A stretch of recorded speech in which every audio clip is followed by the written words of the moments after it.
দেশবাসীর কাছে প্রকাশ করতে হবে। যে সমস্ত আসনে অনিয়মের অভিযোগ নির্বাচন কমিশনে দাখিল করা হয়েছে, নির্বাচন কমিশনকে আমরা বলতে চাই, কোন তালবাহার না করে অবিলম্বে সেগুলোর সুবিচার এবং নিষ্পত্তি করতে হবে। নির্বাচন পরবর্তী সহিংসতায় দেশের মানুষ বিস্মিত। আপনারা এইভাবে ম্যানিপুলেশন করে বিজয়ী হয়েও আপনারা জাতির করে হামলে পড়েছেন। খুন, সন্ত্রাস, পরিবারে অগ্নিসংযোগ, নির্দয় করে পিটাচ্ছেন, আমাদের ধর্ষণ করছেন। সেই দৃশ্য আমাদেরকে আবার ফাঁসিবাদের চিন্তা মনে করিয়ে দিচ্ছে। এ ব্যাপারে আপনাদেরকে সংযত হতে হবে। আপনাদেরকে আবার বলতে চাই, জুলাই সনদের সকল ফাঁসিবাদ বিরোধী রাজনৈতিক দলগুলো যে আমরা স্বাক্ষর করেছিলাম, সেই সনদের সমস্ত বিষয় যা গণভোটে আনা হয়েছে বিপুল ভোটে হার জয়যুক্ত হয়েছে। দুঃখের বিষয়, বাংলাদেশের অনেক ভোট কেন্দ্রে আমরা লক্ষ্য করেছি ধানের শীষের ভোট আর গণভোটে না ভোট সমান সংখ্যক এসেছে।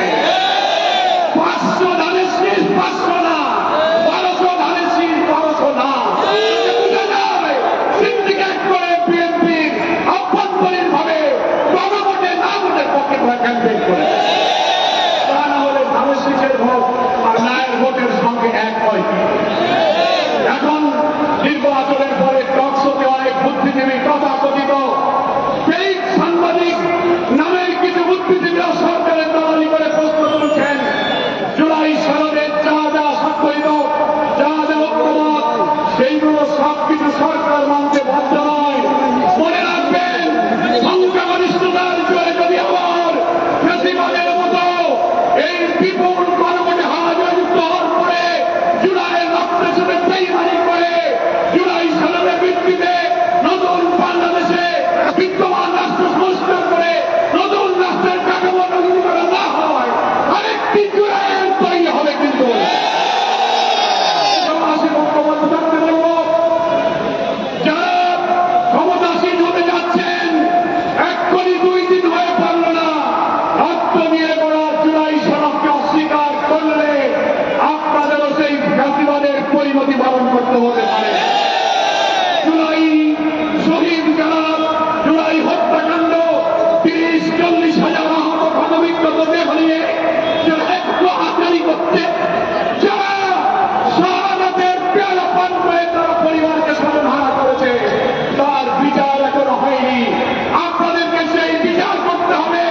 শহীদ ওসমান বিন হাদির প্রকাশ্য দিবালোকে নির্দয় হত্যা করে আপনারা যে নাটক সাজিয়েছেন, সেই বিচার আজও শেষ হয়নি। আমরা বলতে চাই, এই সরকার যারা আসবেন তাদেরকে জুলাই আন্দোলনে আহতদের, শহীদদের, ওসমান হাদির খুনিদের বিচার করতে হবে। জুলাই সনদের স্বাক্ষরিত প্রত্যেকটি বিষয়কে বিদ্যমান রাষ্ট্র কাঠামো পরিবর্তনের জন্য নতুন রাষ্ট্র গঠনের সনদ হিসেবে মেনে না নিলে চুল পরিমাণ কোনো ব্যতিক্রম বাংলার মানুষ বরদাস্ত করবে না। সকলকে আমি আহ্বান জানাবো, আজকে নির্বাচন উত্তর এই 11 দলের প্রথম বিশাল এই বিক্ষোভ মিছিল এখন যাত্রা শুরু করবে। প্রেসক্লাব হয়ে মৎস্য ভবন হয়ে শাহবাগের দিকে সুশৃঙ্খল সামনে থাকবেন।